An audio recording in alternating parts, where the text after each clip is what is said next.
बिस्मिल्लाहिर्रहमानिर्रहीम क़ालल्लाहु तबारक व तआला फ़ी कलामिहिल मजीद अऊज़ु बिल्लाहि मिनश शैतानिर रजीम बिस्मिल्लाहिर्रहमानिर्रहीम या अय्युहल्लज़ीना आमनू इज़ा क़ुमतुम इलस्सलाति फ़ग़सिलू वुजूहकुम व अयदियकुम इलल मराफ़िक़ि वम्सहू बिरुऊसिकुम व अर्जुलकुम इलल कअबैन सदक़ल्लाहु मौलाना अज़ीम। वाक़या कुछ यूँ है कि एक अल्लाह के बुज़ुर्ग हैं जिनका नाम है हज़रत शेख ताबतुक एमरे। ये तुर्की के बुज़ुर्ग हैं, बहुत बड़ी हस्ती हैं। उनके बारे में आता है कि आप अपने आस्थाने पे बैठे हैं और दर्स दे रहे हैं, अपने मुरीदों को, शागिर्दों को दर्स दे रहे हैं। तो उनमें एक छोटा बच्चा बैठा होता है। वो कहता है, छोटा बच्चा कहता है कि शेख साहब आप रोज़ाना हमें दर्स देते हैं, ये नमाज के मसाइल बता दिए, रोज़े के मसाइल बता दिए, वुज़ू के मसाइल बता दिए, ये तो हम पहले से जानते हैं, तो आपके दर्स में बैठने का क्या फ़ायदा। शेख साहब मुस्करा दिए। आपने फरमाया आज मैं आपको ना तो नमाज के मसाइल बताऊंगा, ना रोज़े के मसाइल बताऊंगा। आज मैं आपसे ये पूछूंगा कि नमाज, रोज़ा, वुज़ू और गुस्ल तोड़ने वाली चीज़ें तो आप जानते हैं, ये बताएं कि अगर ईमान का वुज़ू टूट जाए। शेख साहब ने उनसे पूछा कि अगर ईमान का वुज़ू टूट जाए तो बताइए फिर कैसे अदा करेंगे। ईमान का वुज़ू भी टूटता है ना, तो सारे खामोश हो गए कि अब ईमान का वुज़ू कैसे टूटता है। ये तो हमने ज़िंदगी में पहली बार सुनी है ना बात, तो बहुत प्यारी बात है। तो शेख साहब फरमाते हैं कि जिस तरह वुज़ू को तोड़ने वाली चीज़ें हैं कि जिनकी वजह से वुज़ू टूट जाता है, नमाज को तोड़ने वाली चीज़ें हैं जिनकी वजह से नमाज टूट जाती है, रोज़ा टूट जाता है, ठीक है। वो फरमाते हैं कि इसी तरह ईमान है, ईमान को तोड़ने वाली चीज़ें भी हैं जिनकी वजह से आपका ईमान टूट जाता है। अब बड़ी हैरत वाली बात थी, सबकी ज़ुबान पे क्या था, सकता था, खामोशी थी, कोई नहीं बोला। आपने फरमाया हाँ, ईमान के वुज़ू को तोड़ने वाली चीज़ें भी हैं।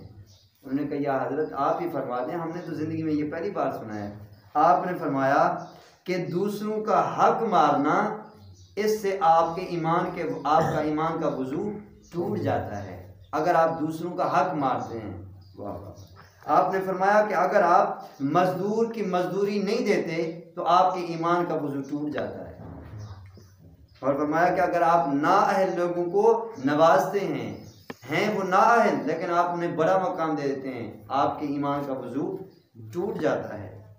आप फरमाते हैं कि अगर आप लोगों से बोझ रखते हैं, लोगों से हसद रखते हैं, लोगों की शोहरत देख के हसद कुड़ते रहते हैं, इधर बैठ के कुड़ते रहते हैं, जलते रहते हैं, तो आपके ईमान का वुज़ू टूट जाता है।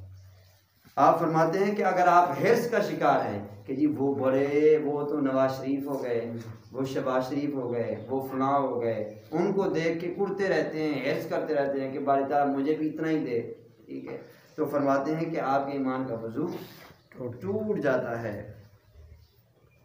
आप फरमाते हैं कि अगर आप कमज़ोर लोगों पर जुल्म करते हैं तो आपके ईमान का वुज़ू टूट जाता है। अगर आप ताकतवर के सामने, किसी जाबिर के सामने, सियासतदान के सामने अगर आप बड़ी आजिज़ी का इजहार करते हैं, कमज़ोर को बड़ा होके मिलते हैं कि जी मैं बड़ा हूँ, कमज़ोर के सामने, बेचारे गरीब के सामने, कोई आपके सामने ताकतवर आ जाए उसके सामने झुक के मिलते हैं, तो आपके ईमान का वुज़ू टूट जाता है। और फरमाते हैं कि अगर आवाम के दरमियान आप फितना फैलाते हैं तो आपके ईमान का वुज़ू टूट जाता है। अगर आप सिला रहमी नहीं करते, कता ताल्लुकी करते हैं, दोस्तों से ताल्लुक तोड़ते हैं, जिनकी वजह से दोस्त आपसे दूर हो जाते हैं, आपका बिहेवियर ऐसा है, आपकी गुफ्तार ऐसी है, आपका किरदार ऐसा है कि लोग आपसे दूर भागते हैं, तो फरमाते हैं कि आपके ईमान का वुज़ू टूट जाता है। अगर आप अपने दोस्तों से हसद करते हैं तो आपके ईमान का वुज़ू टूट जाता है। और आखिर पर फरमाते हैं अगर आप झूठ बोलते हैं तो आपके ईमान का वुज़ू टूट जाता है। लोगों पे सख्ताकारी है, खामोश, कि ये चीज़ें हमारे ईमान के वुज़ू को तोड़ देती हैं। तो उन्होंने फरमाया कि या हजरत फिर ईमान के वजू को बरकरार रखने वाली चीज़ें भी बता दें। जारी बात है किसी चीज़ को मर्ज लग जाए तो उसकी कोई मेडिसिन भी तो होगी, कोई उसकी दवाई भी तो होगी। जैसे वजू टूट जाए तो हम दोबारा कर लेते हैं, नमाज के अंदर गलती लग जाए तो सजदा साफ कर लेते हैं। तो अगर ईमान का वजू टूट जाए तो क्या करें? आपने फरमाया हाँ मेरे पास उसका इलाज भी है। फिर उसका इलाज फरमाते हैं उसका इलाज ये है कि मैं आपको एक वाक़या सुनाता हूँ। वो शेख साहब फरमा रहे हैं अपने मुरीदों को। वाक़या ये है कि एक मरतबा हज़रत सुल्तान बायज़ीद बिस्तामी रहमतुल्लाह अलैह, वो जलीलुल क़द्र इमामों में से और या अल्लाह में से गुजरे हैं। उनके बारे में आता है कि आप एक मरतबा जा रहे हैं, अपने घर से निकले अपने आस्थाने से, जब आगे गए देखा कि अब वहाँ पे अकामत गाह है। अकामत गाह से मुराद समझ लें पागल खाना।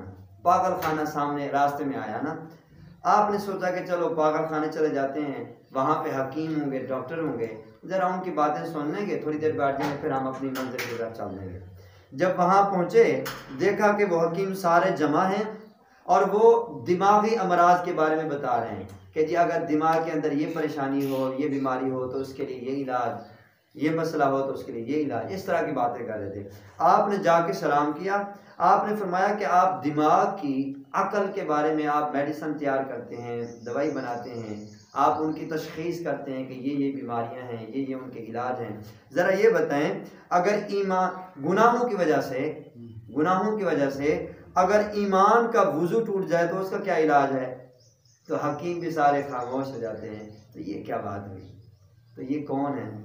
थोड़ी देर गुजरी कि उन पागलों में से हकीम की नज़रों में वो क्या होते हैं, वो जो पागल होते हैं ना उस पागल खाने में, उनमें से एक शख्स बोलता है, पागल कहता है बायज़ीद बिस्तामी अगर आप मुझे इजाज़त दे दें तो मैं आपके सवाल का जवाब देता हूँ कि अगर गुनाहों की वजह से ईमान का वुज़ू टूट जाए तो उसका इलाज क्या है, मैं बताता हूँ। तो हज़रत बायज़ीद बिस्तामी फरमाते ठीक है, इजाज़त है, जो आप कहना चाहते हैं कह लें। तो उसने कहा कि अगर किसी शख्स का गुनाहों की वजह से ईमान का वुज़ू टूट जाए तो उसका इलाज ये है। अब ये सब के लिए मैं आपको नहीं कह रहा हूँ, अब इन जुमलों को ज़रा गौर से सुने, वो जुमले बड़े ख़ास हैं। वो फरमाते हैं, अब वो पागल कह रहा है, वो कह रहा है कि अगर गुनाहों की वजह से ईमान का वुज़ू टूट जाए तो उसका इलाज ये है कि आप क्या करें, तौबा की शाख लें। तौबा की शाख यानी दरख्त हमारी जैसी शाखें हैं, तौबा की शाख ले लें। और फरमाया इस्तिग़फ़ार के पत्ते ले लें।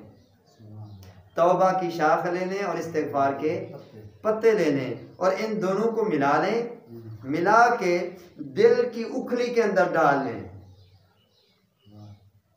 तौबा की शाख, इस्तिग़फ़ार के पत्ते दोनों को मिला के दिल की उखली के अंदर डाल लें और तौहीद के मोले से उसे पीसें।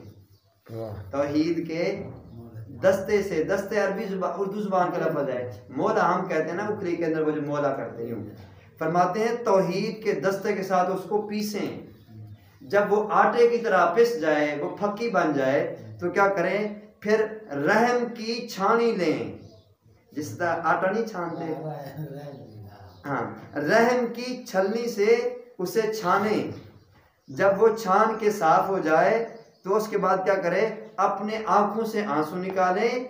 उन आंसुओं के साथ क्या करें, उसको गूंदें, उसका पेड़ा बनाएं। आंसुओं से उसका पेड़ा बनाएं, गूंद के पेड़ा बनाएं। जब वो पेड़ा बन जाए तो उसको इश्क की आग पे पकाएं, उसको इश्क की आग पे पकाएं। वाह वाह वाह। जब वो पक जाए तो फिर क्या करें, फिर फरमाते हैं जब वो इश्क की आग पे पक जाए तो उसके बाद फिर मोहब्बत और इखलास का खालिस शहद लें। शहद से मुराद माखी। मोहब्बत और इखलास का खालिस शहद ले लें और उसके साथ सुबह शाम कनात के चमचे के साथ उसको खाएं। कनात के चमचे से खाएं। ये उस शख्स का इलाज है कि जो गुनाहों की वजह से जिसके ईमान का वुजू टूट जाए, ये उसका इलाज है।